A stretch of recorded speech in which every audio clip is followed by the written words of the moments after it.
Who are you voting for mayor? I am voting Mamdani And why? because he's the most obvious choice. What makes him an obvious choice for you? It's just like, I'm trying to think. This reminds me of a certain comedy sketch where the comedian was like, we could either vote in one guy and he's gonna give everybody free houses, free rent, and he's gonna give everybody a Lamborghini, or we could vote in somebody who's gonna burn down the city. That's why I'm voting Mamdani, because I'm voting for the guy who give me the Lamborghini. Yeah, so you think Mamdani's like just gonna give you guys everything? Not everything. I'm saying it's the most obvious choice. What do you think is gonna happen with government-run grocery stores and free buses? Do you think that sounds like a good idea? That does sound like a good idea. And freezing the rent? That does sound like a good idea. What if they have to freeze the rent to the point where eventually then the landlord's not able to come in and fix the washer and make profit on his own lease? That's their problem. Well, how are we going to pay for it? How are we going to pay for it with tax money? With tax dollars. Okay, where the tax dollars come Tax from? dollars are coming from all of the billionaires and wealthy people. That Well, they already pay, the top 1% already pays 50% of all taxes. Yeah. Can you IRS data reflects that the top 1% already pays 50% of all taxes. But I ask you, so if you tax the rich to oblivion, Yes. what happens when the rich leave the city? Who's to tax then? They won't leave the city Why not? They've already done it in California. because in New York State we have Wall Street. They're not leaving. And so what You if think they can't leave? Then who are you going to tax when they leave? We're just going to continue taxing people. But you're Oh, the middle class, right? Yes, actually, the middle class. Oh, okay, so you explained it. So we're going to tax the shit out of the middle class when the rich people leave after you tax the shit out of them. I think we should tax the shit out of everybody. Yes, I think that the middle class should be taxed 50% like it does in Sweden. Question affordability in this city. Living here is top of everyone's mind. It has gotten obscenely expensive to live here, to do anything here. So you're proposing free grocery stores, free buses, $30 minimum wage, all of which sounds incredible. Cheaper groceries, not free groceries. Excuse me, cheaper groceries. But what people want to know is, great, I would love all those things. Yeah, how do you pay for it? Who's going to end up footing the bill for those programs? So I'll answer that question by first explaining some of the endorsements that Andrew Cuomo has received. Elon Musk's endorsement is one of the most expensive endorsements that Andrew Cuomo has ever gotten because it cost him and the state of New York $959 million in tax breaks that he gave Elon Musk years ago when he was the governor of the state. That's actually more money than it would cost to make every bus free in New York City. So I've said clearly that I believe we should tax the top 1%, an additional 2%, that's New Yorkers making $1 million or more a year, and have the most profitable corporations pay the same tax rate they do at the top tier in New Jersey, what they would actually pay here in New York. These things together would pay for the entirety of our economic agenda and start to Trump-proof our city. Because as you've said, the endorsements that Andrew Cuomo has got, and this morning he started it by going on Fox and Friends, we're talking about Donald Trump, Elon Musk, and Stephen Miller. These are the architects in many ways of the crisis of authoritarianism that New Yorkers are facing. And Andrew Cuomo is so unwilling to tax Donald Trump's billionaire donors because he knows those are the same ones whose checks that he's busy cashing trying to get back to City Hall. So I'm about to say something to you you've never heard a politician say. Please stop sending us money. Thanks to the close to 18,000 of you that have donated to our campaign, we've now raised the maximum amount of money we can spend in this race, $8 million. This means we have the money to be on TV, in your mailbox, on your phone.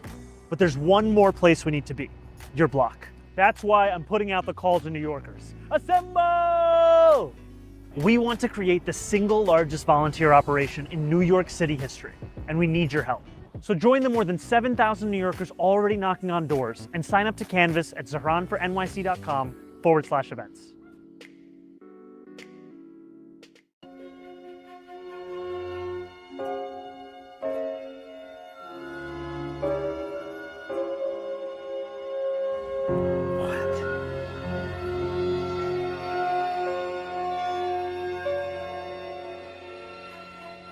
Well, folks, you've done it again.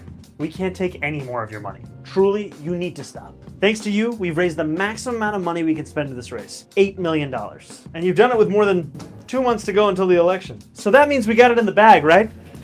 Wrong. You think Bill Ackman's gonna sit back and let us walk into City Hall? No, he's gonna write a very long tweet and then cut an even bigger check to one of our opponents. So get ready to see a lot more scary videos of this face on your TV. But just like we did in June, this movement can overcome their money in November. So we are once again asking, not for your dollars, but your time. Sign up to Canvas or Phone Bank at ZahranforNYC.com/events. Make it a weekly shift. And above all, do not send us any more money. Mandani. Dios me libre. Oh my God. This is comunista. This is socialista comunista. Me, I like the other guy. No, Mandani. Como maybe a little bit. No, I like it. Courage. Are you a Democrat? Me? No, a me a Republican. Because this 4 years so New York is destruction. And the bus, lot of people no pay. Me never, I'm pay all the time because I respect the land. He win, by the way? He won. They chose a knucklehead, so we're gonna pay for it. What happens if he opens up the government-run grocery stores? I'm not with it. Oh, you don't like government-run grocery stores? No. $30 minimum wage. Can you explain how that might affect businesses? We're going to hell. It's over. How are they going to make payroll? It's just about all the policy that he tried to do, increasing the workers and the taxes. It's not good. The minimum wage doesn't help the worker. It just helps the system. Pay more money, more taxes, prices go up. Overnight, half of them will go out of business. Well, I'm in a blue state, I'm sorry, but I've been red my whole life. Democrats have always ruined, steal, rob, and lie. Any thoughts on having him for 4 years? What I can do is just swallow and try to face it, but it's not easy. We're cooked. We're on the way to becoming a communist state. The city's in trouble. We're in trouble. Good luck. Good morning, New York City. Thank you.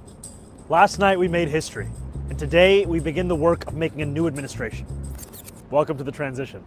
This is the period over the next few months where we build a city hall that delivers on the promises of our campaign, to make New York City affordable and to make government accountable to the people it serves. As we prepare to govern, we'll start announcing the leaders who will help implement our agenda. People like deputy mayors who oversee entire areas of government and the commissioners who carry out the critical work of city agencies. These appointments will be driven by excellence, integrity, and hunger to solve old problems with new solutions. Talking to organizers on the front lines of the fight to improve our city, government veterans with proven track records, policy experts from around the country and the world, and working people who know better than anyone what our neighborhoods deserve. And this will be a period, like the campaign we ran and the city hall to come, defined by transparency. Because New Yorkers deserve a government they can trust. On January 1st, I will be your mayor. New Year's Day and a new era for this city. Oh, and one more thing. Remember how I told you a few months ago to stop sending us money? You can start again. This transition requires staff, research, and an infrastructure that can meet this moment. And it will be made possible by the people who built and believe in this movement. So I hope you'll make a donation at transition2025.com. Now let's get to work.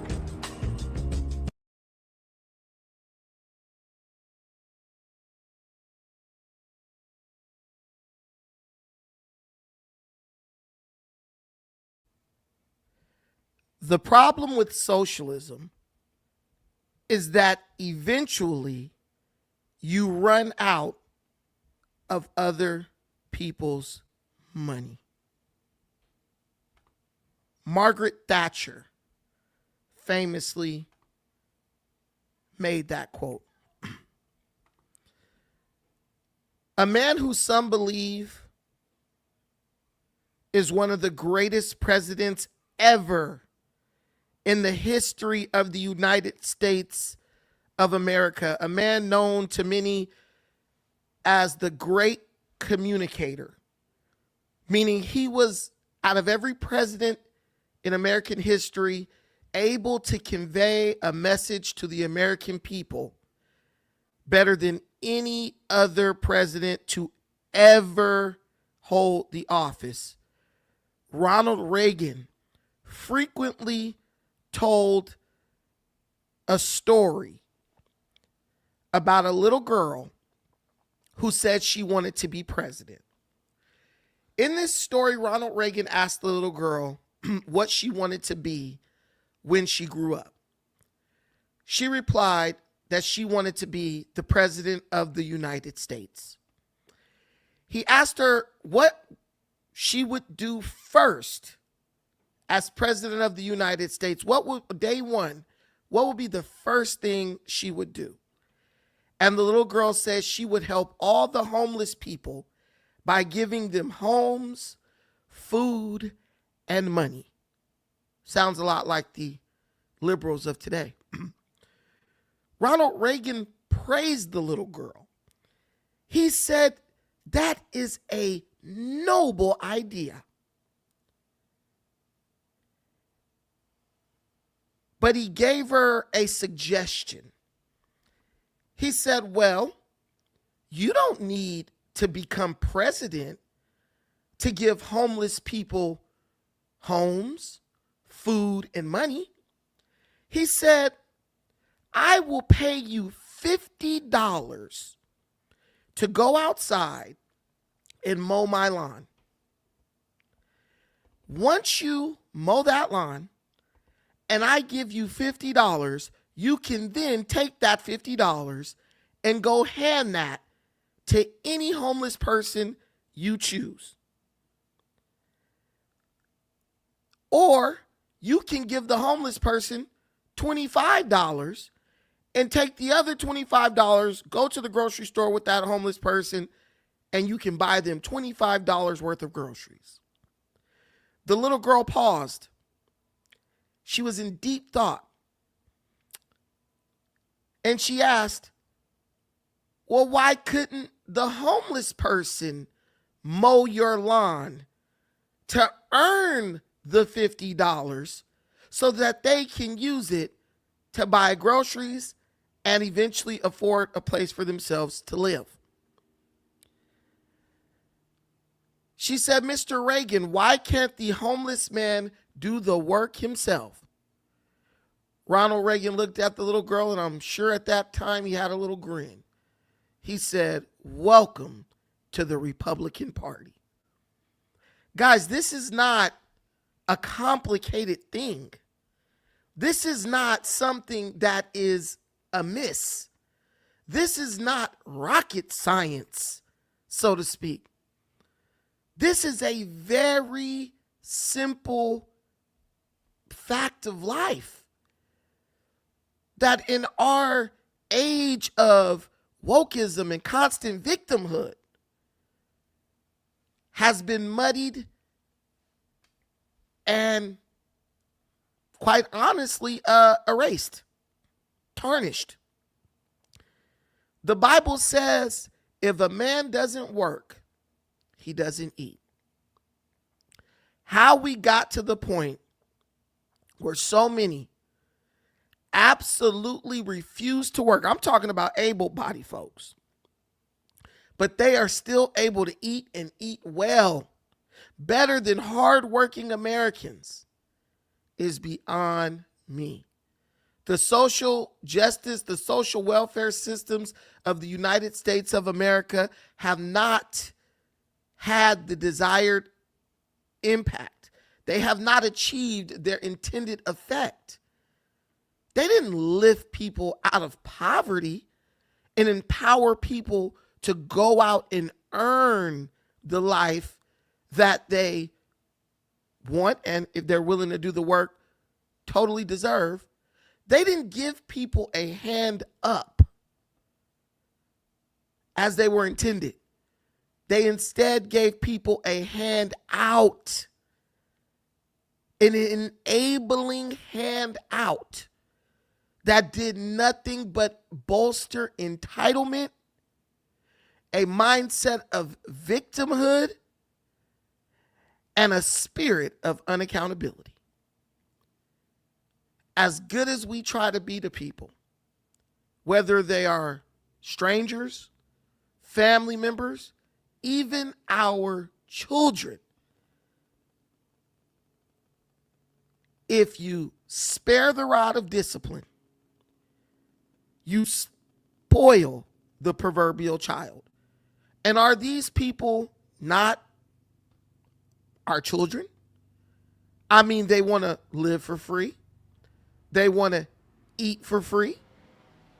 They want to live a comfortable existence while never having to do anything that even remotely makes them uncomfortable. We got to be honest about where we are, and we have to be honest about who we are as a people. Only then can we make sure that frauds and con artists like Zoran Mamdani of New York never again trick our people into handing them the mantle of power and leadership so that they can commit their evil skullduggery against the United States of America.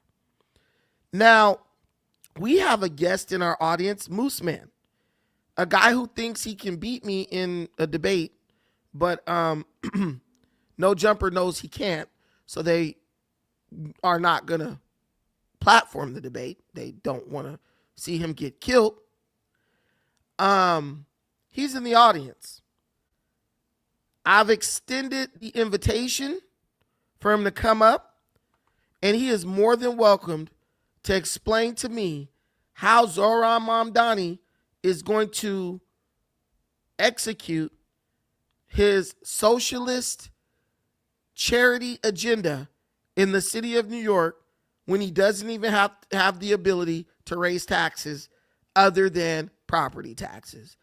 And which would, if he were to pay the billions, the $1 billion price tag that he would accrue, giving people free health care, free child care, free groceries, or low-cost groceries, as he puts it, he would have to tax every single homeowner in New York City, and it wouldn't just be the rich. But I play for you the video, and you were able to see the truth of the socialist agenda. You had the first woman who said that she's voting for Mamdani because he's going to give her free stuff. She voted for Zohran because in her mind, she feels that Zohran promised to give her free stuff. So if Zohran doesn't deliver the free stuff that he promised, in her mind, that would make Zohran Mamdani a liar. And she would probably never vote for him again. The next woman said, hey, we're going to pay for everything that Zohran promised us by taxing the rich. And when the interviewer explained to her that 1% of New Yorkers, the rich, pay 50% of all taxes in New York, she said, look, we'll just tax them even more. Then the interviewer said, hey, look, when you tax rich people to the point where they can no longer take it, they just leave. First, she said they won't leave. But we are witnessing $100 million worth of flight from New York within the first 2 days of Zohran's being elected. $100 million worth of flight within the first 2 days of Zohran being elected.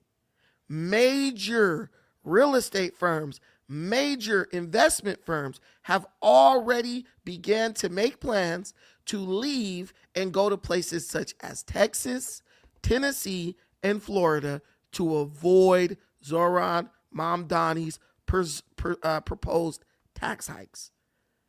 So when the interview told her, well, they're leaving and they're gonna leave, right? She said, well, we'll just tax everybody else. He said, so who are you going to tax? The middle class? She said, yeah, let's tax everybody. And that, my friends, is socialism in a nutshell. See, when you listen to someone say, tax the rich or eat the rich, you're thinking of millionaires and billionaires, right? But in reality, people who are poorer than you look at you and believe that you are rich. Though you may struggle to pay bills, though you may barely make ends meet every single month, you worked very hard and have saved a lot of money or a little money over a long period of time, and you might have been able to use that money to secure yourself a home. You might have been able to use that money to secure yourself a decent vehicle. But every single day that you wake up breathing, you work your butt off to maintain the lifestyle you have earned for yourself. You don't have $1 million in the bank. You might not even have $100 in the bank. But you've managed your finances in a way so that you can occasionally enjoy the finer things in life. Do you know there is a bloodthirsty bum who lives across town in a project tenement who thinks you are rich? I am in no way rich. But do you know there are people who I know personally who tell me I have the perfect life and I'm rich and I'm making all types of money. And when I say I'm not rich, dude, I don't believe you. You know, when the rich leave, when the taxation gets too ridiculous, you know who those people are going to be looking at to foot the bill for all this crap that people like Zohran Mamdani have promised them? They're going to be looking at me. They're going to be looking at you and everyone else in your tax bracket, because everyone is rich to somebody. To a homeless bum, a person living in the projects is rich. To a person living in the projects, a person who's living downtown in a nice apartment is rich. To a person living in a nice apartment downtown, a person living in a home, in a 3 or 4 bedroom home, is rich. To the person in the 3 or 4 bedroom home, a person living in a mansion, a small mansion, a 6 or 7 bedroom home is rich, and so on and so forth. You could be living in a 7 bedroom mansion. That doesn't mean you're rich. You could barely be making ends meet. You could be like some of these rappers and these actors who don't even have 2 nickels to rub together, but they manage to just barely afford some of life's finer things through hard work and dedication. Understand that. So Zohran Mamdani has done what all socialists do. Stalin did it. Lenin did it. Mao Zedong did it. Zohran Mamdani has tricked those among us who view themselves as impoverished victims into co-signing the enslavement of anyone who makes even slightly more than they do.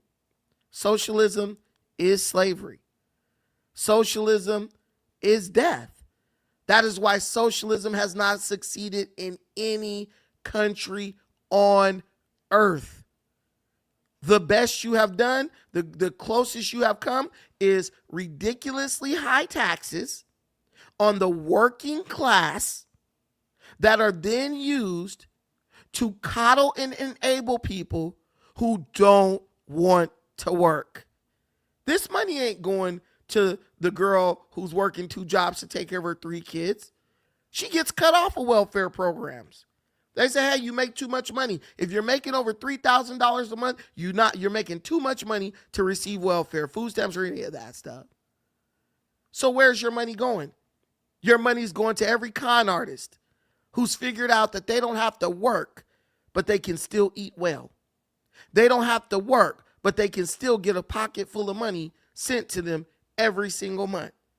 And when they cut the welfare programs under Bill Clinton, these people didn't say, you know what, I need to go out and get me a job.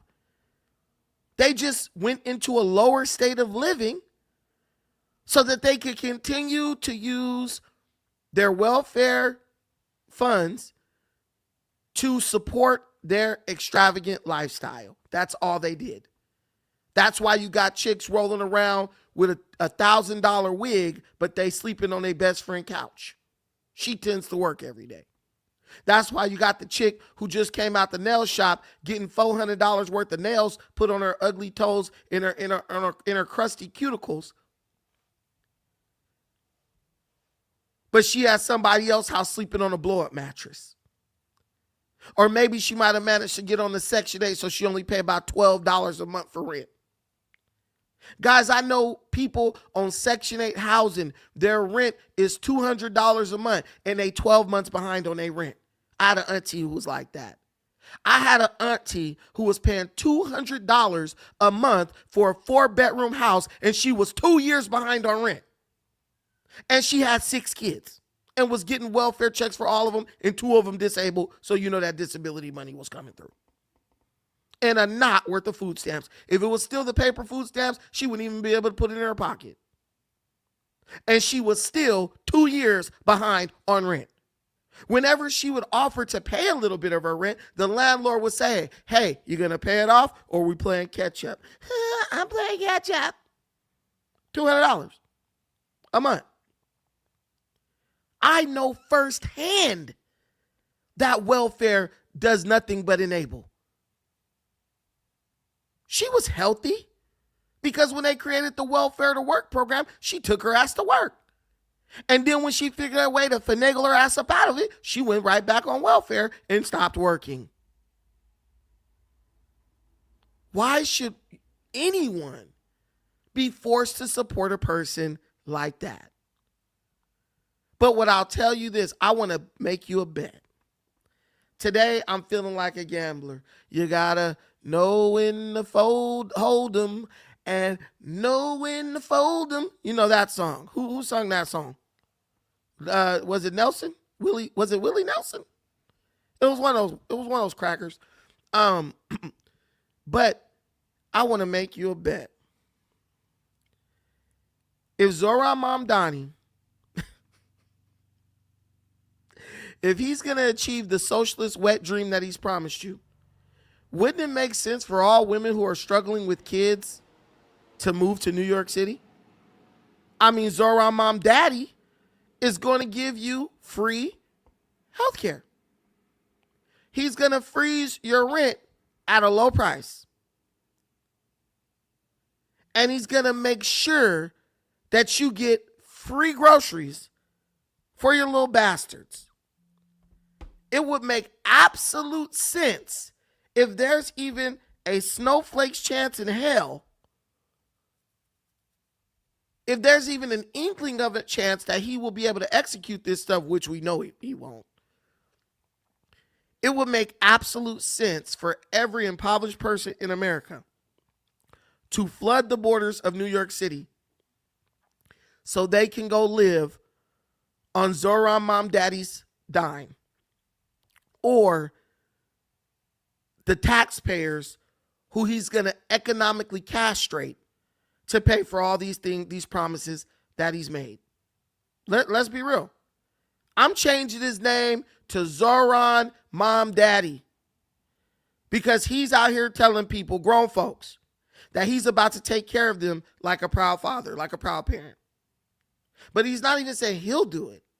He's saying he's going to force someone else to do it. And that's the rub. That's the angle. How you going to take somebody else's money out their pocket and make them pay for somebody who don't want to work? How you going to do that? Margaret Thatcher said it best. The problem with socialism is that eventually you run out of other people's money. I don't see Zohran asking any of those Islamic clerics that he worshiped and that he rubs shoulders with, who are multi-billionaires, to give some money to help New York. Kenny Rogers, yeah, correction. I don't see him doing that. I see this guy saying, look, you see them rich dudes over there? I'm going to make them pay. But there's only one problem. Zohran Mamdani is not capable of forcing those rich people to pay. And you know how I know this? Solve old problems and I know, with new solutions. And do you know how I know that this is all a scam?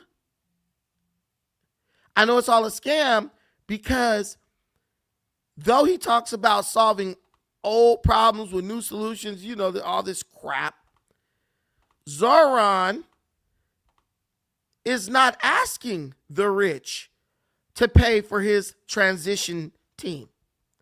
He's asking yo broke ass. I'm saying, Zohran, if getting the rich man to pay his fair share and getting the rich man to foot the bill on all this crap you're proposing is so easy, why did you even need to make a video addressed to regular people about helping you pay your transition bill? Couldn't you just have hit the rich up and say, pay up, bitch? And then they go up in their wallet, yes, sir, Daddy Mamdani. And they go out there and write you a check? Let's see. No, he didn't do that. to improve our city, government veterans with proven track records, policy experts from around the country and the world, and working people who know better than anyone what our neighborhoods deserve. And this will be a period, like the campaign we ran and the city hall to come, defined by transparency, because New Yorkers deserve a government they can trust. On January 1st, I will be your mayor. New Year's Day and a new era for this city. Okay, so January 1st, he's going to be your mayor, New Year's Day, and a new mayor and a new path. You know, they say the same crap all the time, right? He going to be your new daddy. That's what he going to be. That's what he's telling you. Okay, Islamic daddy. Okay, cool. You going to pay for us. Now, he says, oh, wait. One more thing. Oh, wait. One more thing. Right here in the caption. Oh, wait. One more thing. See that right there?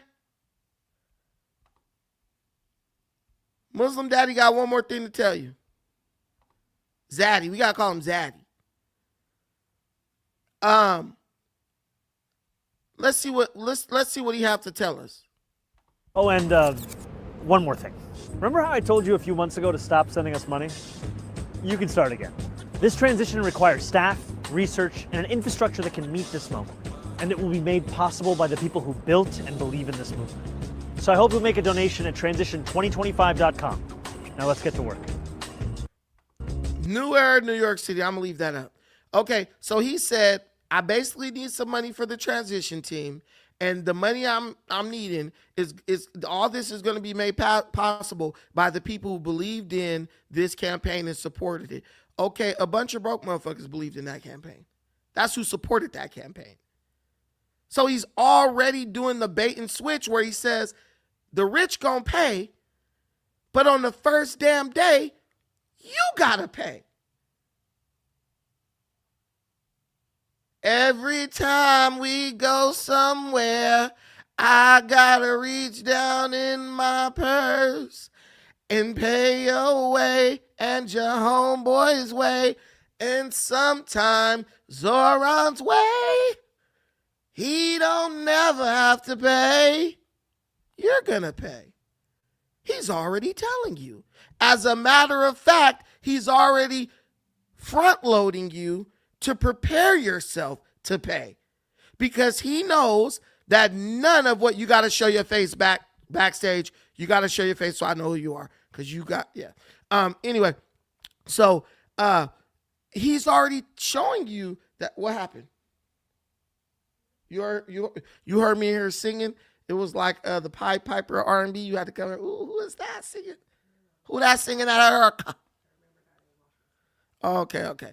But so yeah. So here we are.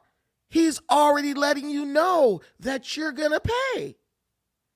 You're gonna be on the political blade selling that ass to pay for Zoran. You're going to be reaching down in that faux leather purse that you got from Nordstrom's rack, digging deep, like a well-trained football player, so you can foot the bill of all this guy's idiotic ideas. What this really is, and you heard it here first, this is public financing with non-approved tax revenue. Taxation without representation. You're going to pay, and Zoran is going to use the money that you're willing to give, because you're dumb, to climb the political ladder as high as his scrawny little Arab legs can take him. That's what's going to happen. You're going to foot the bill for this crap. And he's going to pal around with Alex Soros, his donor. Black folks used to tell me that George Soros was bad. Do you remember black folks telling you that George Soros was bad? It's years ago, right? But you do remember niggas telling you, George Soros is bad. I remember that. I don't listen to you niggas, but I remember that. But now, the same Negro is voting for and violently defending the candidates who are funded by George Soros. So George Soros and his son, they ain't bad no more. Black folks used to tell me that the CIA was bad because they killed Malcolm. That's what they used to tell me. They killed Malcolm. They killed King. They killed Fred Hampton Jr. I mean, Fred Hampton. Fred Hampton Jr. is still alive. They killed, or is he alive? I think he's still alive. But they killed Fred Hampton. And I was supposed to care about that shit, which I don't, but I was supposed to. Now, black folks is overwhelmingly voting for CIA agents to be governor of Virginia. Lord Jesus, it's a fire. They are overwhelmingly voting against a black woman, against Winsome Earl Sears, in favor of a CIA agent. But the CIA killed Malcolm. The CIA killed King. The CIA killed Fred Hampton. The CIA dropped drugs in the black community. And now black folks is voting for the CIA over a black woman. A white lady. Do you know that in Virginia, a white woman got the endorsement of the Negro Association of, the NAACP? A white woman got the endorsement of the NAACP.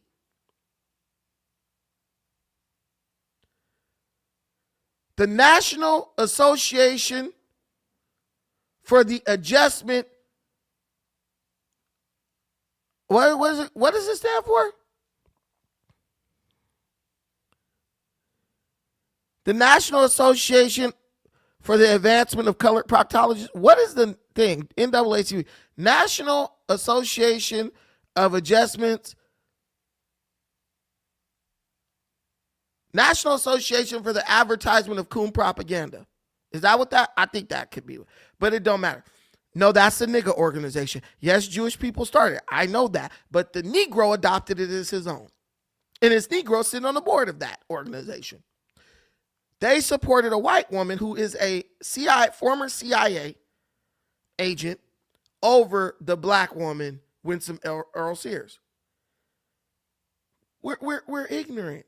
Stop believing these black people. Stop thinking for a minute that when it comes down where the rubber meets the road, they're going to be on your side because you're black. No, they're not. They're going to betray you for the very people that they told you were bad and that you should not trust. That's what they're going to do. That's what they do every time. Never fails. I'm sure little Winsome Sears, I'm sure she was heartbroken when she saw those Negroes endorse that white lady over her. We want to make history. So they made history in Virginia. The first white female governor, but could have made double history by having the first black female governor. And I think the first black governor, period. It ain't about none of that. It's about white folks said jump and niggas said how high. That's what we do. We act like we have autonomy. We pretend like we thinking for ourselves. But I know when a black person tell me they voting Democrat, they not thinking for themselves. Because when you are voting Democrat, you have to suspend your ability to use common sense. See, we not mad enough yet. But we also have not realized that you got to start in your own house first. Because ain't no way in hell, as good of a candidate that Winsome Sears was, she got pushed to the side by the National Association for the Advertisement of Coon Policies Propaganda in favor of the white woman who's CIA. When I got Negroes bothering me talking about the CIA put drugs in the black community. Can I get a witness? Hey, shout out to Sticks and Stones LA for the $5 holler. Salute to the channel. Guys, we put a goal in the comments. We need 10 contributions of $5. That's what we're looking for. At the top, I think I pinned at the top, There's Cash App, there's PayPal, and there's also YouTube Super Chats. Bless the channel so you can continue to get the content that you want the most. I am getting a lot of requests from other podcasts to join them for pay. These are not podcasts that you watch, and you're probably not going to watch them. So let's support the homegrown shit so that we can keep going. Reach down deep in your pocket. Stop acting like Zoran Mamdani. Don't leave it up to nobody else. You do it. And please like, share, and subscribe to the channel. We are cooking tonight. This clown got the own channel, fake black belt. Oh, vitamin D. I do have my own channel. And you know you could come up on this channel and get cooked. That's the difference between whatever you watching. Moose Man came and left. We know he's scared of Brandon. I want to debate you. Look, dude, you're alert. You won't beat me in a debate. And I've been saying that. But look, I'm right here. We got the topic. We got the Google. We got everything. And we can show the whole audience what we Google and what we find. But bro's not about truth.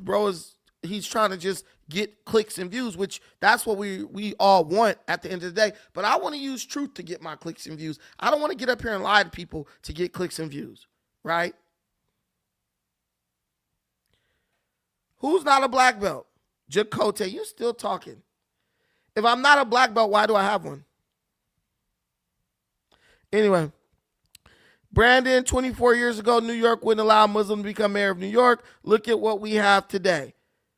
24 years ago was 9/11, dummy. Wait, no, it wasn't. Yes, it was. Damn near. What do you mean? They was blowing up buildings and shit. It makes sense. But there's Muslim mayors of other towns in America. I wouldn't want to allow somebody like that to become a mayor either if they didn't blew up my mom and my daddy and my uncle and my grandpa in 9/11 in the World Trade Center. I mean, allegedly. I wouldn't want them to become mayor either. Sorry, my alarm's going off. Y'all, like, we just forget. You know, black folks, we love forgiving people who do shit to us. I get why we would think stupidly. Jacote, laugh out loud. Who's not a black belt, bro? Are you trying to say I'm not a black belt? So go ahead and. Cause yeah, y'all, you know, I take that very personal. I was actually doing jujitsu today, and it was cool. We was cooking. Anyway, so. The New York City's new hobo mayor, he has officially pulled off his hood and revealed who he truly is. He is now hitting y'all up after he said that he was going to do all this stuff. Why are you trying to take my money? I'm broke. KP, you better send that money over here. You love Mr. Mamdani. He gonna tax that ass. Just send it to me. I tax your ass before he get the chance to. I know y'all Negroes ain't here talking about socialism, but y'all don't want to donate to the channel. That's how I know Negroes will never be socialist. We don't even like to give money to stuff that actually benefit us directly. So when people talking about when folks is up here talking about socialism, I know it'll never happen. Soon as a black person see their check looking funny and see them taxes, it's over. They're going to start rioting, bro, tearing stuff up. They don't care about nobody, mama or grandma or the little kid with the messed up leg who need the food stamps. Do not touch a black person check. Black folks will be, look, I work with some black folks. Black folks will be sitting up arguing with you about their check, knowing good and damn well they on ADP showing them every hour, every cent that was taken out, but something just don't look right. And then when it look right, something just don't feel right. When I woke up this morning, I got gas, and that was a sign that you fucking up my check. Look, this nigga said me. I'm black people. But it's real. We're not doing no socialism. Black folks live in some of the poorest neighborhoods in America. If we wanted to do socialism, we would literally be improving these neighborhoods and doing community, everything. What do you mean? You want me to tell you how I know that black folks and damn near nobody else believe in socialism? Because black folks get food stamps in the upwards of $1,000 every month, a lot of them. Do you think those black people put their food stamps together and say, let's go start a restaurant. Let's go start a food truck. That's what the Hispanics do. All them tacos and burritos and shit y'all eating, that's all paid for with EBT. They have no overhead on that stuff. That's why it's a good lucrative thing to do. It's all money in. They're gonna use a little bit of them. Listen, Mexican people eat the same 5 ingredients, just manipulated in a million different ways. The same stuff they selling you at the food stand, that's what they eating, just reformatted, right? They take an egg, throw it on some chips, this chilaquiles. They take the same egg, throw it on some red sauce, huevos rancheros. Throw it on a tortilla, it's a breakfast burrito. Throw it on a taco, it's a breakfast taco. Throw it on 2 tortillas, it's a breakfast quesadilla. So did they buy that for them? But they just buy a bulk of it with food stamps and sell it to you. And they flip it like dope. That's the new dope. They flipping them damn raw asada meat and beans and shit that they done got for 22 cents a pound. They flipping the hell out of that stuff. Rice that they done bought for $0.25 a pound, they flipping it. They put it in a shell and sell it to you for $15. No, I'm not saying all folks do that. Black folks don't flip shit, bro. We ain't flipping nothing. You will not see a black food stand anywhere in any city other than maybe New York or Chicago, and it's even rare in Chicago. Stop.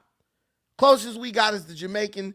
They used to have a curry man. I think they might have drove him out of business. That was in New York and stuff, back east. You don't see that shit out here. The closest thing I saw here, there was a brother selling hot dogs. You had all flavor, no grease. He opened up a brick and mortar, right? It's rare. It's even rare in D.C. And that's Chocolate City. They flipping, nigga. They flipping. Chill. They flipping it.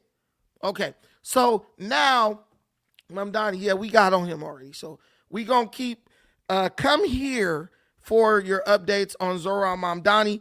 We have a schedule now. We are going to be going Monday, Wednesday, Friday, 4 p.m. for the live show. Tuesday, Thursday, we are going to post 8 a.m., 12 p.m., and 4 p.m. I'm gonna start working this system. 3 shows on 3 short recordings on Tuesday, Tuesday and Thursday. And on Monday, Wednesday, and Friday, we're going to do a live stream. But I can only do it if you guys support it. If you don't support it, then I'm not going to be able to do it because then I got to go do other things to get my Skrilla. And trust me, I'm a hustler by nature. I'm a hustler, homie. So I will just get money different ways, which I already do. But if I get the money on YouTube, it's nice because I get to sit here and chop it up with y'all and give y'all game, you know what I'm saying? Lace y'all with game all day.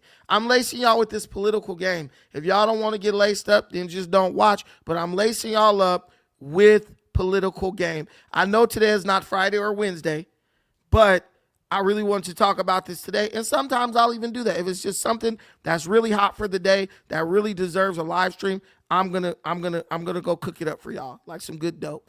Now we're gonna go to Tall Sean. In Flatbush, the Jamaicans got jerk chicken all day outside. Bro, Flatbush, thick bush, low bush, high bush, the Mexicans is out here on the corner with the burrito stands. So that's what I want to see the Jamaicans doing. And jerk chicken tastes way better than a damn burrito. I know that. Okay, so, we're going to talk about something else. And this is going to go into like a different type of content. But we're going to talk quickly about something that Whack 100 from No Jumper told us not to talk about. He like sent out this memo. Hey, out of respect for the family, we're not going to talk about the death of Big U's son, right? At the hands of South LA violence, right? So he did not send this memo to me, but he sent it to Flacco and some other people. And Flacco posted it publicly, so I think everybody just kind of got this idea like, yo, we're not going to talk about that. We're going to give respect to the family. We're not going to monetize off of it. We're just going to just let it pass, right? I get all that. Okay, but then I saw something that really pissed me off, and I said, F that. I'm going to talk about it. Why can't black people talk about black media? Why can't we inform our people? Oh, out of respect. But then I saw that No Jumper was talking about it. So Whack can put all the niggas on timeout and say, we can't talk about it. But then turn around and the white man got it all up in his mouth. Punk ass hoes like Almighty Suspect got it all talking about it, right? But we can't talk about it. To hell with that. New details. We can't talk about what goes on in our own community that affects us, but some white guy can talk about it. It's just a bunch of baloney, dude. It's a bunch of phooey. That's what it is. I'm gonna say phooey. It's a bunch of crap. So I'm going to talk about it because I really did want to talk about that because it was something that I was like, yo, I want to speak on that. So now I'm doing it. So here we go. New details on a shooting we first brought you yesterday morning. A man killed in South LA on Halloween night is the son of a former rap executive and alleged former gang leader. 34-year-old Jabari Henley is the son of Eugene Henley, better known as Big U. Eugene Henley once managed Nipsey Hussle and is alleged to be the former leader of the Rollin' 60s Crips gang. Police say Jabari was shot and killed near Figueroa and 69th Street after he walked up to a vehicle and someone inside opened fire before driving off. Police say his father's gang ties are a major part of the investigation. Oh, so bro got killed right on the hoe stroll. Okay, yeah, he was on Fig where the hoes be at. That's where they was at in all those big sad videos. Circles on Fig. I believe that's the store that they was in front of right there. It's pretty busy right there. So the fact that somebody shot somebody right there is crazy, right? So that whole situation is absolutely crazy. Rest in peace to bro. I'm sorry that his son lost his life. That was very tragic. I don't know what his son was into. I think he was a gang member. You know, you do know that that's what comes with the territory. I've seen gang members just react with such callous comments when somebody got killed. Even when Nipsey Hussle got killed, I heard people even from his own hood like say, oh, N-words die every day and stuff like this. So you kind of know what comes with the territory when you're gangbanging, especially you're from 60s and you're on that street. That's a Hoover area. I think KP police correct me if I'm wrong, but I think when you start going up Fig, you're in Hoover territory. So even though on the whole stroll it's supposed to be like, yo, we pimps, we ain't on the gangbang stuff. If somebody is gunning for you, if somebody feels like they can, make a name for themselves by doing something to you or hurting you, they will do it. There's no real rules in this stuff. I don't like when people insinuate that there are some type of rules to gangbanging. It's not, bro. It's kill or be killed. They're going to get you if they really want you, no matter what. And 9 times out of 10, people are going to just let it go because they don't want to risk what's going on with them. Now, that being said, Big U is going through a lot right now. He's in jail, federally indicted. It's not looking good for him from the information that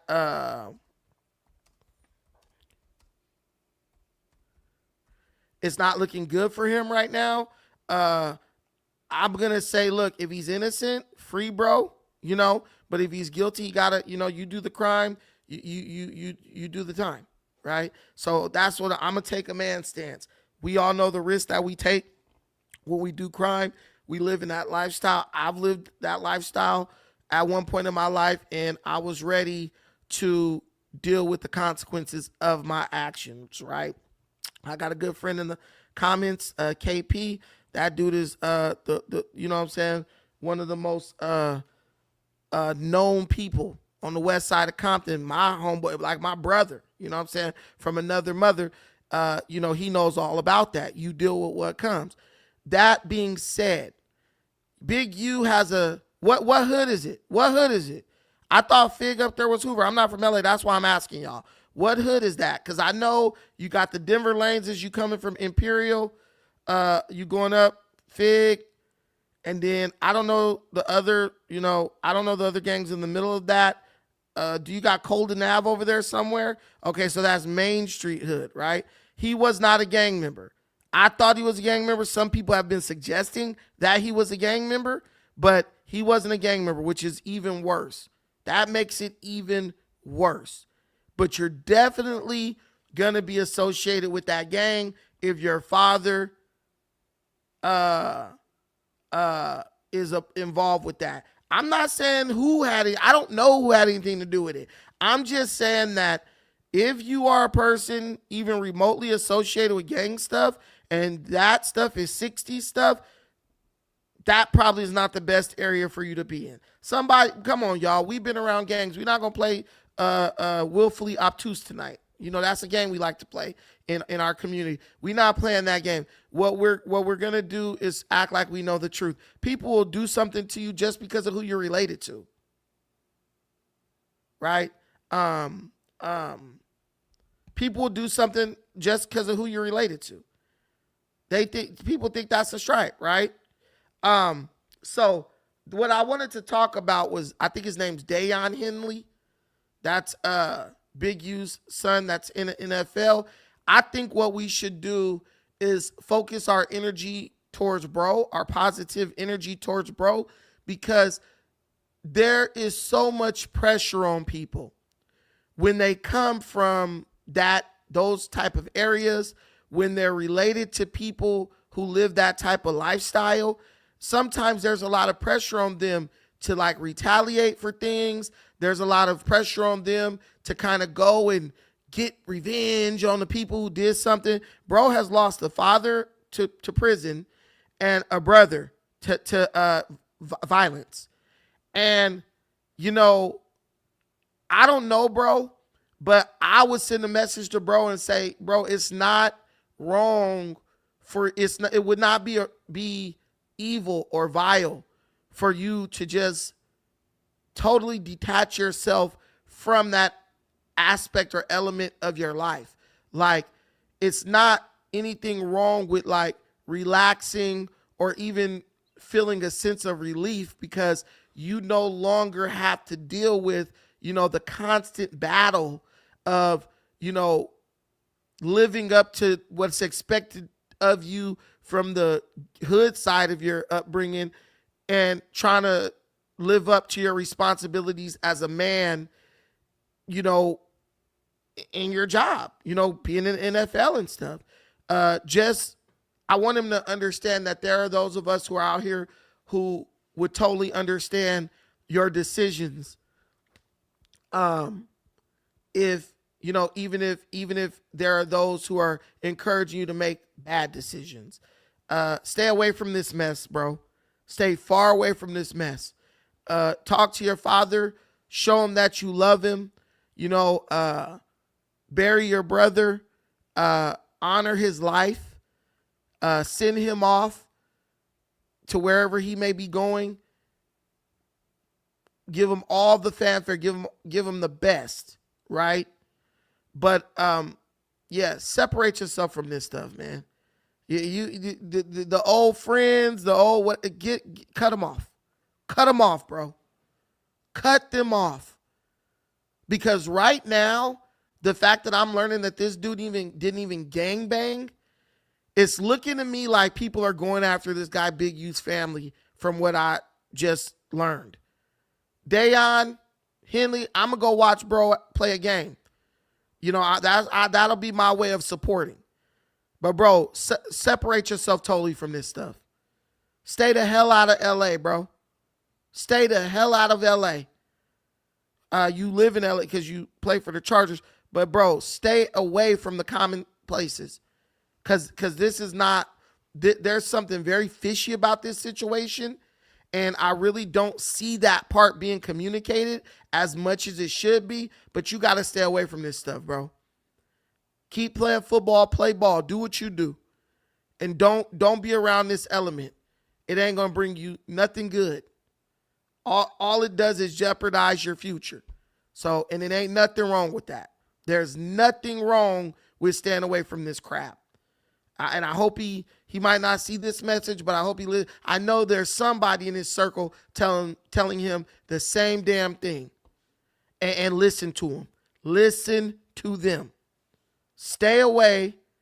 Do not come around here. Do not come around LA. None of this mess. Stay in those nice areas where you live. Go to Brentwood. Do your thing. And stay far away from the 60s or anything involving South LA. I wish bro the best. I wish him prosperity. Bro, I hope you got a couple kids. Have some more. You know, that'll be a good way to honor your family. You're responsible for producing the next generation. And keep them far away from gangbanging, man. Because it ain't brought nothing but trauma and hardship. But that's what I wanted to say about that. Let me get this other super chat. We're reading super chats in real time. Help us reach our goal. We want 10 $5 super chats, or it could be Cash App. The link, I believe, is pinned at the top of the comments. It could be any of these contribution vehicles.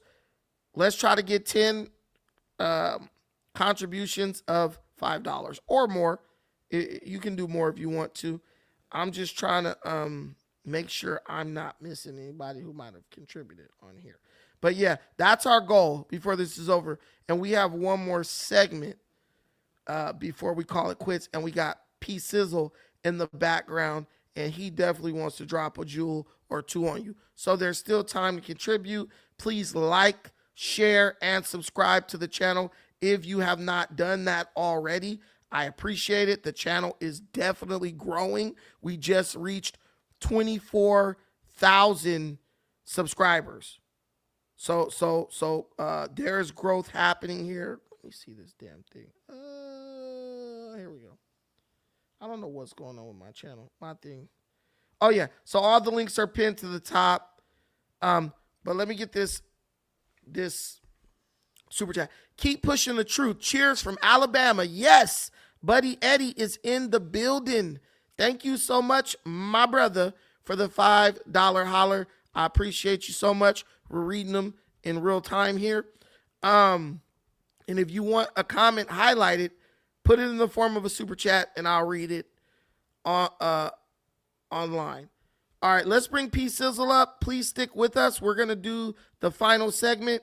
We're going to talk about, because I only showed y'all one topic, but if you were on Instagram, go follow me on Instagram at Defiant Brandon. You can get a more complete list of what's going to be discussed during the show. So if you want to know every topic, go follow me on Instagram at Defiant Brandon, one word, put it all together, and you'll get to know all the topics. Oh, we got to talk about Jason Lee. Jason Lee. Hey. Hold on real quick. I think Jason Lee is gay, but remember the gay dude who does like the celebrity gossip stuff?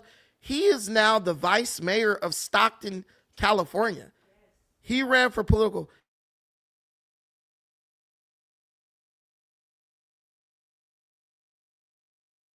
Okay. So yes, he is gay. So he is the vice mayor of Stockton.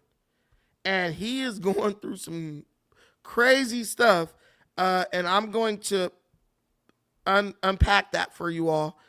It really kind of blew my mind. It's kind of funny though, because it's Democrat on Democrat violence. I guess it's not violence, but Democrat on Democrat sabotage. And it proves more of the points I make about Democrats. Let's go, P Sizzle. What's the deal, bro? Hey, Brandon, how's it going? Sorry about chilling. yesterday, but I just wanted to touch base a little bit on Zoran. So today, I think Starwood Capital Group, which is like $1 billion real estate company that has offices in New York, their CEO came out saying that they're really worried about the rents being fixed. They're already having conversations about thinking about leaving New York City as a whole. Yeah, I saw that. But I just feel like we're going to end up seeing a lot of businesses leaving New York, probably moving to places like North Carolina, Georgia, Florida, Texas. And I think a lot of people in the business community are just like scared and like uneasy of what kind of effect he might have on Wall Street, what kind of effect he might have on like municipal bonds, public financing. And I just don't understand why people are so hopeful, because even I don't know if it was you that was mentioning this or someone else, but like the mayor of any city, all they have authority to enact is raising your property taxes. And he can raise those property taxes as much as he wants. But it's not going to finance the free buses. It's not going to finance the low income housing. It's not going to finance the communist grocery stores. And even if he does raise it to the level where it does finance everything, no one's going to be a homeowner anymore in New York. Everybody's just going to rent. And I think that's just so anti-capitalistic. And you've seen that across other cities in America too. I think a lot of cities in California have high property taxes. A lot of cities I think Philadelphia also has high property taxes. And eventually what it leads to is like wealthier people in the town just deciding to pick up and leave after selling their house. And it's just not a good playbook at all. But that's just part of it. And the other part is, I know Perry Wallace yesterday was trying to share a little bit about why Islam isn't a threat in a secular nation like America. But just a few points I think he was wrong about. Sharia No, law. don't. He's not up here to defend himself. We're not going back to that. It's Look, not about we're not him at going all. back to that conversation. Okay. We can do one where y'all both up here and y'all talk, but because he won't be able to respond back, and he's definitely in the comments. So just save that. I will set up. We can have a whole discussion about it. I'm gonna do a whole panel on the Muslim stuff. Well, can I ask you at least, like, how do you feel about like them like wanting to like enable child marriages, child sex grooming gangs? Like, none of their people really ever like stands up to them. You already know how I feel about it. Like, it just feels like I just don't understand how they can like say it's so similar to Christianity or Judaism or other religions where they're the only ones that are out there doing this type of crap in Western nations. I think that it's like the whole thing is like, oh, at some point Christian people did this, that, and the third, but that is a question that I think can be better answered by someone who is Islamic, you know? Right. Yeah. And we can say that conversation. Right. I mean, the Catholics covered up a whole trafficking ring, right? So it's they did do that in Boston. Yeah, more than Boston. It was global. Right. Bro. And a lot of those priests never even went to jail. They just got moved around. So I'm just gonna keep it like honest and objective. It's happening in all faiths. Right. Yeah, no, that's fair. That's fair. That's a fair pushback to it. Yeah. And really, my last point I wanted to make is, I saw on the No Jumper live with Adam today. He was saying he wants to really get you, Moose Man, and someone else in the room together to do like a politics only interview. I just wanted to say I really look forward to that if you do end up getting the call from Adam to do like a whole 2-3 hour session on just politics and going back and forth between left versus right. But yeah, that's really, I just want to chime in to say, and like, keep up the content. Proud of you on how much you've grown this channel from earlier this year when you were on No Jumper to today. And just block out all the haters. They're just too emotional and don't really understand why you have the rhetoric that you have and why you're trying to empower men, especially like now. It's more important than before. Thank you so much. I appreciate that, P-Sizzle. All right, guys. So we're going into our final segment. We are at the hour mark. We have 2 $5 super chats in this piece, and we are trying to get to 10. We got some work to do. So start contributing if you are in a position to do so. I don't want to do you like Mom Donnie. I don't want you broke out here having to foot the bill for rich folks. So and I'm not rich, but thank you in advance for any contributions. So now we are going to segue into talking about this guy, Jason Lee. Does anyone know who Jason Lee is? Jason Lee is a celebrity, what would you call it? Like a celebrity gossip guy. He does a vlog where he talks about celebrity gossip, and he's very famous. It's hard for me to think that you guys don't know who this guy Jason Lee is, but I'll give you a little. Oh no, hold on. This guy don't got a channel? How the heck is Jason Lee not having a channel on YouTube?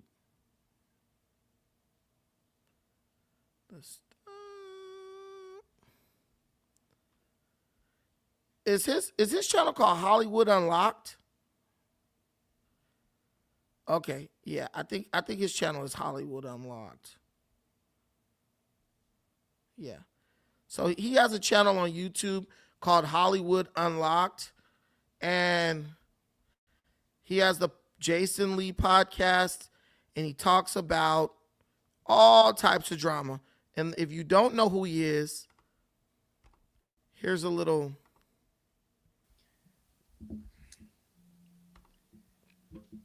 We have not had to talk about this in a long time. And I love the fact that Nicki Minaj wakes up every day and attacks everybody but me.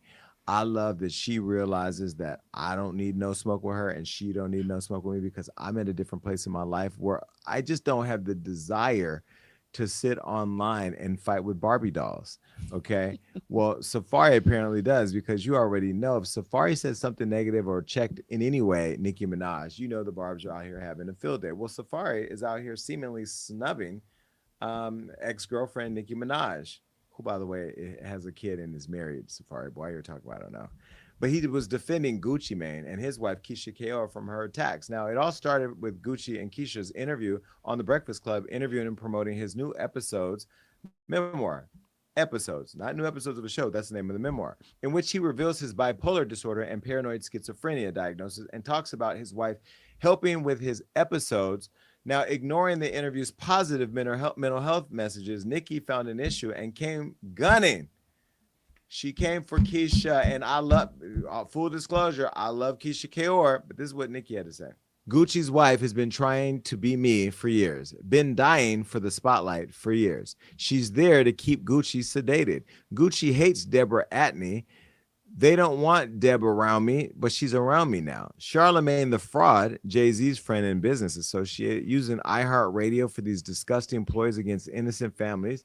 He was around Wendy before her life went to hell. The buck stops here, baby. Bookmark this tweet. Y'all. Yeah, that's all I could really take of that. So Jason Lee is this guy. He's a celebrity gossip vlogger. He's built basically a media empire. He's making a ton of money. So he, all of his life, he wanted to be a part of making a change in the city of Stockton, California. That's where he's from. It's just a real crap water. Well, let me not talk about it. It's not a place anybody who's normal would want to live. It's kind of like if you're there, you got stuck there for one reason or another. But somehow Jason Lee believes he's going to make this a better place. So he runs for vice mayor. Either he's running for, I think he's running for vice mayor, or maybe I think you got to run for that position. So he runs for vice mayor and he gets elected. I didn't even know this. I never even knew this. I just remember Jason Lee, like sometimes he's sitting in his car, sometimes he's at a desk, and he's just talking about celebrity stuff like what you just witnessed. But apparently he's figured out a way to get into local politics. He ran as a Democrat, and he is now facing a lot of backlash because they were supposed to be bringing a Wild 'N Out show to the city of Stockton. Why you would do Wild 'N Out in Stockton, California is beyond me, but somehow Jason Lee thought that this would be a major thing for the city of Stockton, bringing jokes and revelries to the city. And Jason Lee was supposed to be performing in the Wild 'N Out episode that was to be filmed in Stockton, California. From what I gather, the producers of Wild 'N Out lost $170,000 attempting to do a show, a Wild 'N Out show in Stockton, California. Maybe the tickets didn't sell. People out there don't tend to have much money. That's like the middle of California. It's farmland. It's farm town. So there's not a whole lot of like opportunities unless you know something about farming, right? So they demanded that the city give them $150,000 to make up for the financial loss or financial hit that they took scheduling a Wild 'N Out show in Stockton, right? Which is something nobody who has any sense of economics or entertainment would tell you to do. There were already 10 different events canceled for Stockton, California, meaning they planned to go there, but they could not sell enough tickets to make it make sense, to actually make a profit. So they canceled. And Wild 'N Out was not exempt. People in Stockton don't got no money. They over there shooting each other up and acting ghetto.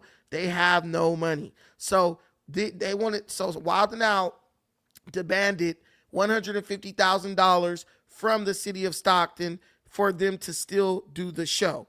Apparently, the city only was able to get $100,000, right, to give them. But somehow Jason, what's being alleged is that somehow Jason Lee approved or pressured city officials to give $50,000 more to the Wild 'N Out producers so that they could recoup the money they lost booking that show there. Now, so they're alleging that Jason Lee used his power as vice mayor to pressure them to releasing the money without the mayor's signature. Now the mayor is saying she didn't sign, and she's saying she's in fear for her life, that Jason Lee made threats on her life. Now this is a mayor and her vice mayor. He's the vice mayor, saying that he's like, she's afraid of him. She won't even sit next to him in the city council meetings because she's afraid like he's gonna literally delete her. That's what she's saying. And Jason Lee is saying this is all BS. He's threatening to sue the city. He's going into full diva mode and letting them know that he's not the one to play with. Let's play this clip. In Stockton, the city council is taking a closer look at how money was spent to allegedly save a popular comedy show. As ABC 10's Garjpal Sangha explains, a close vote set the stage for a new investigation into the Wild 'N Out event. He's live now, and Garjpal, talk about a long night at City Hall. It was a long night, and Chris, that meeting wrapped up about an hour ago here at the Stockton City Hall. So the council, with the vote of 4-3, voted to launch that outside investigation. Now, supporters say you have to protect transparency. Critics say it's all about politics. Stockton will launch an outside investigation after questions reveal city emails showing the city paid $50,000 to keep the Wild 'N Out comedy show from being canceled in May. The event raised questions, critics say, because Vice Mayor Jason Lee, who performed in the show, helped bring it to the city. This charade is really to distract you from the fact that Wild 'N Out, an event that was never going to come here, sold almost 8,000 seats. Lee did not recuse himself from the discussion. He insisted the event helped Stockton's economy. You think I want to bring my friends or people I know to this city if this is how they're going to be treated? This isn't accusatory. It is about making sure that everybody is cleared of anything. Public comment was split. Some say the investigation is needed. We have a chance here to get something right. Let the public know what happened. This needs to go to an outside council where it can be truth and transparency. Others worry about the price tag. I don't want my taxpayer money going to any investigation. Even some council members said this is about trust, not proof of misconduct. I just want to make it clear. At this time, there is no violation. There is no evidence of wrongdoing by any member of this council. So at the end of the day, it was approved. Some council members voted no because of the extra money that they would have to spend to bring in someone from the outside. Now, that price tag for the investigation, how much that might cost, that is still an unknown at this point. Reporting live from Stockton City Hall, Garch Paul. Okay, Garch Paul, keep us posted as you learn more on that investigation. Okay, so in another video that I had watched, the mayor was saying that she fears for her life. Jason Lee is like threatening her. He's making like indirect threats at her. She did not want to sit down next to him in the city council meeting. And honestly, I'll tell you, to me, it just sounds, her name is Christina Fugazi. Look her up. Jason Lee is actually a nonpartisan. So he's not a Democrat or Republican, which I find that hard to believe. But nonpartisan is the new Democrat. They don't say Democrat because they want people to think it's a change. That's for like the radical leftists who don't like Democrats or Republicans. Oh, I'm nonpartisan. Okay, so I can promote all Democrat policies, but as long as I say I'm nonpartisan, you will vote for me and not believe I'm a Democrat. Hold on.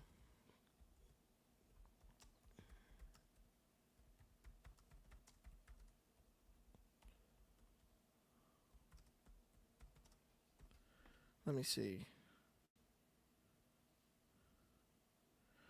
You know who was talking about this? Flacco. He probably has the video where she was saying she fears for her life. Because it's typical, in my opinion, it's typical liberal white woman playing the victim stuff to try to discredit someone who is her opponent. That's how I feel, because this guy's your vice mayor. He beat out a black woman. So we know, like, the feminist coalition did not like that, right? He beat a black woman by 2,000 votes. Her name is Kimberly Wormsley. And I believe that Christina Fugazi and Kimberly Wormsley thought that it was going to be like straight girl power in the administration of Stockton, California, right? And they didn't get that. So I believe that the mayor,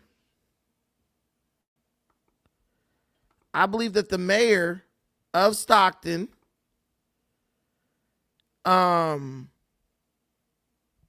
she saw an opportunity where she could try to get rid of Jason Lee. And she jumped on it. Pause. She seized on the opportunity. So it's absolutely crazy. I think this is it right here. Let's see.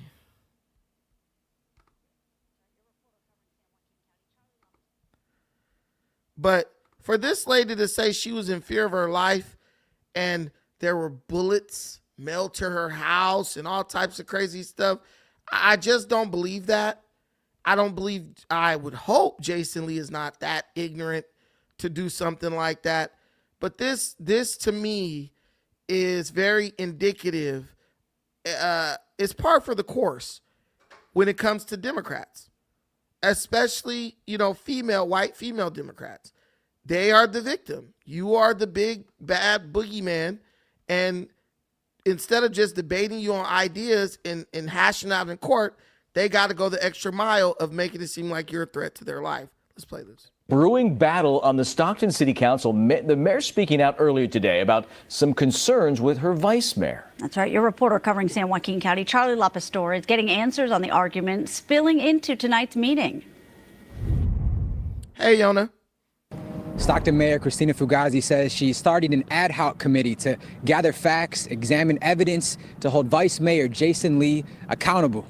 Mayor Fugazi says there's been concern with Vice Mayor Lee's involvement in a proposal of a nonprofit he founded, supposedly asking for $58 million in public funds. There are other concerns that the committee will look into: allegations of bringing camera crews into City Hall to film reality-style promotional content without getting approval, and creating a hostile work environment, allegedly verbally abusing staff. For Stockton Mayor Fugazi, she says comments on social media by Vice Mayor Lee were directed toward her family. Make no mistake, Stockton will not be exploited for anyone's personal agenda or network of associates. Not now, not ever. Our city deserves accountability, stability, and a government focused on the real work. Now, regarding this matter, I spoke with Vice Mayor Lee after this press conference, and he said he'll be sending out a press release. Mayor Fugazi said she moved Vice Mayor Lee's seat because she's afraid of him. However, just before the meeting started right here in City Hall, they moved the plaque right next to Mayor Fugazi's seat, so they were sitting right next to each other again during tonight's City Council meeting. Now listen, if Jason... Now, this is bad. I'm afraid of him, so I'm moving his seat, but then they move his seat back and they sit together in the city council. You have to understand the nature of California politics at this point. It's gotten really bad with this, like, we don't like men. There are people who really believe that they can beat a political opponent by saying that or women who think this, that by saying that they are in fear for their life and they think this person is going to do X, Y, Z to them. They believe that that is a acceptable strategy to beat somebody in a political contest. And that's all I see. I feel like Christina Fugazi, this lady, I feel she fears that Jason Lee is going to challenge her for her seat in the next couple of years. That's what I believe. She fears, got a good picture of her right here. She fears that bro is going to challenge her for her seat in the next few years, and she does not like that. So what she's going to do is she's going to seize on any opportunity to discredit Jason Lee in the hopes that she'll be able to get him removed from vice mayor or tarnish his reputation to the point where no one will vote for him. That's all this is. And I don't even like Jason Lee. And I don't even like Democrats. But what I'm telling you is this is totally calculated. It is political. I believe it's a witch hunt. I believe it's a political witch hunt, right? I don't think bro is that dumb. And I honestly believe if Jason Lee was really trying to give Wild 'N Out $50,000, bro definitely got $50,000 in the bank. If some evidence that points to something else comes out, then let it come out. But as you saw, the citizen said on the earlier video, she said she doesn't want any of her tax money, her taxpayer dollars going to no damn investigation. Especially when these people know that this is 90% chance that this is just bullcrap. Christina Fugazi, your name says it all. Use a Fugazi. But this woman stands no chance of beating Jason Lee in a contest because he's probably the most popular person to ever come out of Stockton, California, except for YBK Jabo or EBK, whatever his name is. And she knows that star power will drive him. It will propel him past her when it comes to that vote. And I'm pretty sure he's ambitious. He's ambitious. He knows he could get the mayorship. And he got 6,000 votes. And you got to understand that these races and elections in these small towns, they're decided most of the time by like less than 5,000 votes. So the fact that he got 6,000 votes, I mean, that means only about, let me see. Kimberly got 4,000, almost 5,000 votes. Bro got almost 7,000 votes. So for roughly 12,000 votes, right? Or roughly 12,000 votes decided this whole election, right? And there probably was a high turnout because you had people who were like, I'm going to go vote for Jason Lee because he is a celebrity. And that probably galvanized the people who were like, we are not voting for him because we don't want a celebrity who is unqualified. Then, you know, there's the female vote and all that stuff. You also have some Republicans in Stockton. That is like one of those towns. So they probably don't want a homosexual being the mayor or the vice mayor. The total was 11,584 votes. But yeah, so this guy clearly, he won 57.7% of the vote. That's basically a landslide. He kicked her ass. So the mayor is scared. She's scared. She does not want to have to compete against Jason Lee for her mayor seat. So she's going to go about the tactic of discrediting him or getting him removed from the city council or the city administration of Stockton, right? That's it. That's all. Jason Lee probably is not even living in Stockton, bro. He's probably living in like LA, flying down to Stockton for these city council meetings. That's what I would probably do, because who wants to live there? Who saw me? Chicago Truth Militia, you saw me where? Oh, okay. Yeah. So guys, listen, that pretty much does it for this show. I hope you enjoyed it. Give me a 1 in the comments if you enjoyed the show. Give me a 2 in the comments if you did not enjoy the show and if I could do better. Remember, we are back here 4 p.m. Monday, Wednesday, Friday. That's tomorrow. We're going to be back at 4 p.m. tomorrow on time. And we're going to be posting videos 8, 12, and 4 on Tuesday and Thursday. So expect content coming your way. I finally got me a setup. You know, my lighting is perfect. Oh yeah, I'm feeling it. I got my camera. We're good. We did not reach our contribution goal, but guess what? There's always tomorrow. Let's give it another try. Let me make sure nobody dropped. If you dropped anything on Cash App or PayPal, let me know. I'm gonna check right now. It's because I don't want to miss anybody. Okay, yeah, we definitely didn't miss nobody. But that's okay. I'm going to keep giving you guys the content you want to see the most. So there was something else I wanted to quickly talk about. What else did I want to quickly talk about? I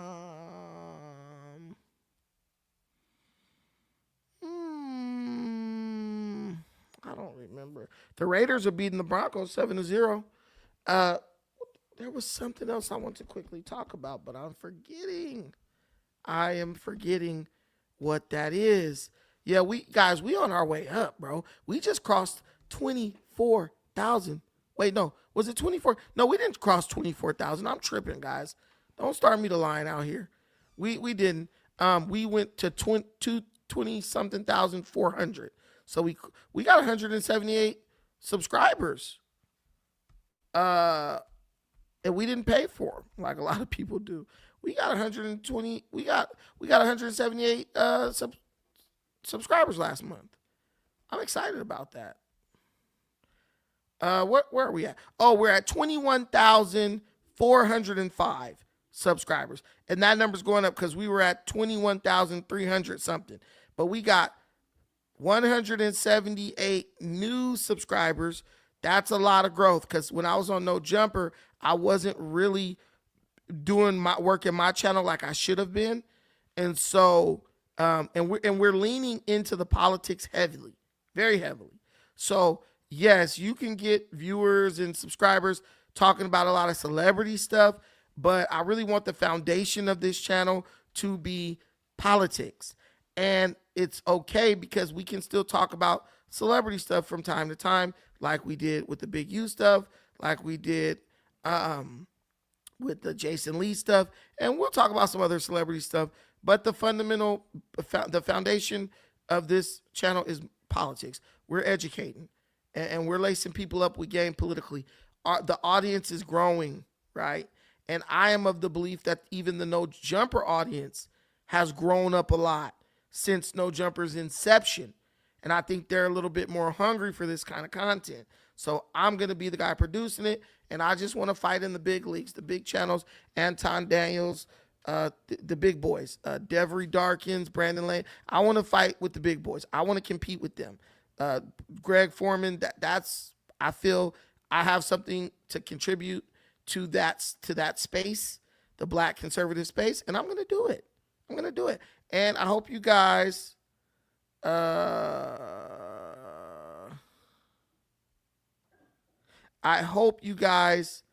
really commit to helping me do that, because it's definitely going to be a team effort here, but we can do it, and I'm willing to put in the work. So thank you all for watching this. I appreciate every single thing you do for me in this channel. Also, guys, did you know I have a Discord? Did you guys know that I have a freaking Discord? I bet you guys didn't know that, huh? I have a Discord. It's called Bucci's Boom Boom Room. I've had it for a while. I haven't really been in it for a long time, but I'm going to start posting there. I'm going to get in the Discord because, like, I know there's some of you who are like, hey, I wish I could talk trash to Brandon, you know, when he's not on air. And the Discord would be the place to do that. So let me go to the Discord. Okay, yeah. I got 3 people here. I got some loyal people. I have some very loyal people who are like keeping this Discord alive, dude.